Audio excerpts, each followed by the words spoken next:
തൃശൂർ വിയ്യൂരിൽ കസ്റ്റഡിയിൽ നിന്നും പ്രതി ചാടിപ്പോയ സംഭവത്തിൽ ബാലമുരുകൻ എന്ന തടവുകാരനാണ് ചാടിപ്പോയത്. തൃശൂർ നഗരത്തിൽ വ്യാപക പരിശോധന നടന്നു വരികയാണ്. അതേസമയം തമിഴ്നാട് പോലീസ് ഉദ്യോഗസ്ഥരുടെ മൊഴിയിൽ വ്യക്തത തേടി കേരള പോലീസ് രംഗത്തെത്തിയിട്ടുണ്ട്. സനു കെ സജീവ് ചേരുന്നു കൂടുതൽ വിവരങ്ങളുമായി. സനു, ഈ ബാലമുരുകനെ തേടിയുള്ള ഒരു പരിശോധന നടക്കുകയാണ്. വ്യാപക പരിശോധനയാണ് ഇപ്പോൾ തൃശൂരിൽ നടന്നു വരുന്നത്. ഏതെങ്കിലും തരത്തിലുള്ള ഒരു അപ്ഡേറ്റ് പോലീസിന്റെ ഭാഗത്ത് നിന്ന് ലഭിക്കുന്നുണ്ടോ?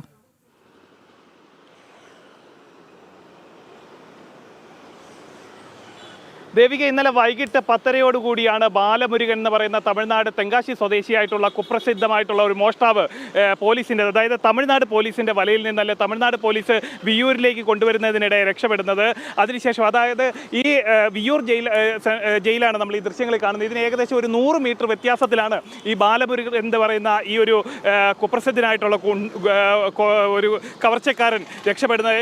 നമുക്ക് മനസ്സിലാക്കാൻ സാധിക്കുന്ന 53-ലധികം കേസുകളുണ്ട്. അത് കൊലപാതക കേസുകളുണ്ട്, അതേപോലെ തന്നെ മറ്റ് മോഷണ കേസുകളടക്കം 53 കേസുകളിലെ പ്രതിയായിട്ടുള്ള ബാലമുരുകൻ ഇവിടെ ഈ വിയ്യൂരിലേക്ക് അതീവ സുരക്ഷാ ജയിലിലേക്ക് കൊണ്ടുവരുന്നതിനിടെയാണ് പോലീസിൻ്റെ കയ്യിൽ നിന്ന് നഷ്ടപ്പെടുന്നത്. ഈ പോലീസ്, അതായത് തമിഴ്നാട് പോലീസിൻ്റെ നടപടിയിലും ദുരൂഹതയുണ്ട്. നമ്മൾ ഈ ദൃശ്യങ്ങളിൽ കാണുന്ന ഈ ഭാഗത്താണ് ഈ ബാലമുരുകനുമായിട്ട് എത്തിയ തമിഴ്നാട് പോലീസിൻ്റെ കാറ് നിർത്തുന്നത്. അതായത് ഇതിനൊരു 5 കിലോമീറ്റർ അപ്പുറത്ത് വെച്ച് ബാലമുരുകന് ഭക്ഷണം കഴിക്കണമെന്ന് ആവശ്യപ്പെട്ടു.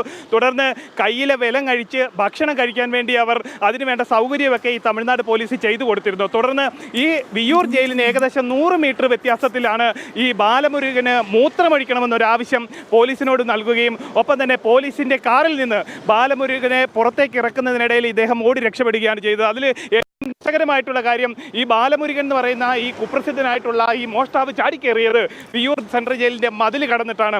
ഇതിനുശേഷം ഇദ്ദേഹം ഇവിടെ നേരത്തെ കടന്നിട്ടുള്ള ആളാണ്. അത്തരത്തിൽ ഈ ജയിലിന്റെ മതിൽക്കെട്ട് കടക്കുന്നു. തുടർന്ന് തിരിച്ച് റോഡിലേക്ക് ചാടുകയാണ് ഉണ്ടായത്. അതിനുശേഷം അദ്ദേഹം മറ്റൊരു വാഹനത്തിൽ ഇവിടെ നിന്ന് കടന്നു പോയിട്ടുണ്ട് എന്നാണ് പറയുന്നത്. എന്തായാലും പോലീസിന്റെ ഭാഗത്ത് നിന്ന്, ഇപ്പോൾ വിയ്യൂർ പോലീസിന്റെയൊക്കെ ഭാഗത്ത് നിന്ന് അരിച്ചു പെറുക്കിയുള്ള ഒരു അന്വേഷണമാണ് നടത്തുന്നത്.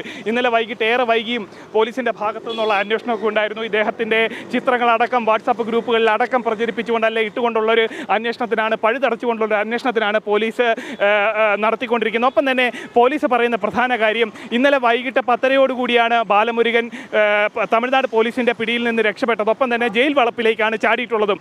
അതുകൊണ്ട് തന്നെ ഇവിടുത്തെ ഏതെങ്കിലും കെട്ടിടത്തിൽ, ആളൊഴിഞ്ഞ കെട്ടിടത്തിലോ അല്ലെങ്കിൽ ഏതെങ്കിലും കുറ്റിക്കാടുകളിലോ ഒളിച്ചിരിക്കാനായിട്ടുള്ള സാഹചര്യമാണുള്ളത്. കണ്ണൂരിലുണ്ടായതിന് സമാനമായിട്ടുള്ളൊരു നടപടി അല്ലെങ്കിൽ അത്തരത്തിലുള്ളൊരു കാര്യം ഈ വിയ്യൂരിലും സംഭവിക്കും. അത്തരത്തിലുള്ള നടപടിയല്ല, അത്തരത്തിലുള്ള ഒരു നീക്കം ഉണ്ടാകുമെന്ന് തന്നെയാണ് പറയുന്നത്. ഒപ്പം തന്നെ തമിഴ്നാട് പോലീസ് നൽകുന്ന ഒരു കേരള പോലീസിന് നൽകിയിട്ടുള്ള മൊഴി, ഇദ്ദേഹം ജയിൽ വളപ്പിലേക്ക് ചാടുന്നു. പിന്നാലെ ഈ പോലീസ് ഉദ്യോഗസ്ഥർ, ഈ തമിഴ്നാട്ടിൽ നിന്നുള്ള പോലീസ് ഉദ്യോഗസ്ഥർ ഈ ബാലമുരുകന് പിന്നാലെ ഓടുകയാണ്.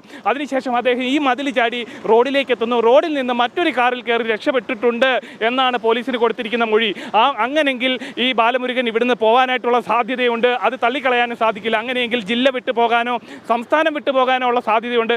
അത്തരത്തിൽ എല്ലാ സാധ്യതകളും അല്ലെങ്കിൽ അത്തരത്തിലുള്ള എല്ലാ നീക്കങ്ങളും പഴുതടച്ചുകൊണ്ട് അല്ലെങ്കിൽ അങ്ങനെ രക്ഷപ്പെടാനായിട്ടുള്ള എല്ലാ വഴികളും അടച്ചുകൊണ്ടുള്ള ഒരു അന്വേഷണത്തിനാണ് പോലീസ് തയ്യാറെടുത്തിരിക്കുന്നത്. ജില്ലയിലെ എല്ലാ പോലീസ് സ്റ്റേഷനുകളിലും ഇതുമായി ബന്ധപ്പെട്ടുകൊണ്ടുള്ള അലർട്ട് നൽകിയിട്ടുണ്ട്. എല്ലാ പ്രദേശങ്ങളിലും നഗരത്തിലെ പോലീസ് സ്റ്റേഷൻ, നഗരത്തിലെ KSRTC ബസ് സ്റ്റാൻഡുകൾ, സ്വകാര്യ ബസ് സ്റ്റാൻഡുകൾ, ഒപ്പം തന്നെ റെയിൽവേ സ്റ്റേഷൻ, ഇങ്ങനെ എല്ലാ പ്രദേശങ്ങളിലും പോലീസിന്റെ ഭാഗത്തു നിന്നുള്ള ഒരു അന്വേഷണം നടക്കുകയാണ്. ഇദ്ദേഹത്തിന്റെ ചിത്രങ്ങളടക്കം വാട്സാപ്പ് ഗ്രൂപ്പുകളിലും അതേപോലെ തന്നെ പോലീസിന്റെ ഭാഗമായിട്ടുള്ള സോഷ്യൽ മീഡിയ ഗ്രൂപ്പുകളിലും ഒക്കെ ഇട്ടുകൊണ്ട് വലിയ രീതിയിലുള്ളൊരു അന്വേഷണമാണ് ഇപ്പോൾ പോലീസ് നടത്തിക്കൊണ്ടിരിക്കുന്നത്. ദേവിക, ശരി, എന്തായാലും 53 കേസുകളിലോളം പ്രതിയായ കൊടും ക്രിമിനലാണ് ഇപ്പോൾ പുറത്തുള്ളത്.